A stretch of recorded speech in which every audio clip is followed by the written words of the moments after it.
Tamil cinema ரசிகர்கள் என்ற எல்லை தாண்டி சர்வதேச அளவில் எதிர்பார்ப்புக்குரிய படமாகிவிட்ட கபாலியின் ரிலீஸ் தேதி அறிவிக்கப்பட்டுள்ளது. இதுவரை தமிழ் பட டீசர்களை வெளிநாட்டு சினிமா விமர்சகர்கள் பெரிதாக எடுத்துக்கொண்டதில்லை. ஆனால் கபாலியின் டீசருக்கு கிடைக்கும் பார்வைகள், விருப்பங்கள் அவர்களையும் ஈர்த்துள்ளது. ஏராளமான வெளிநாட்டு விமர்சகர்கள் பார்த்து தங்களது கருத்துக்களை விமர்சனமாக யூடியூபில் பதிவு செய்து வருகின்றனர்.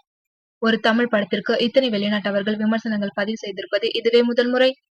படத்தின் இசை வெளியீட்டு தேதி மற்றும் ரிலீஸ் தேதியை தேர்தல் முடிந்த பிறகு அறிவிப்பார்கள் என்று எதிர்பார்க்கப்பட்ட நிலையில் இன்று ரிலீஸ் தேதி மட்டும் வெளியாகியுள்ளது. ஜூலை 1ஆம் தேதி உலகமெங்கும் இந்த படம் பிரம்மாண்டமாக வெளியாக உள்ளது. இந்த படம் தமிழ், தெலுங்கில் ஒரே நேரத்தில் வெளியாகிறது. சீன மொழியிலும் இந்த படத்தை டப் செய்துள்ளார் கலைப்புலி தானு. சீனாவிலும் படம் வெளியாக உள்ளது. எத்தனை அரங்குகள் என்பதை பின்னர் அறிவிப்பதாக கூறியுள்ளனர்.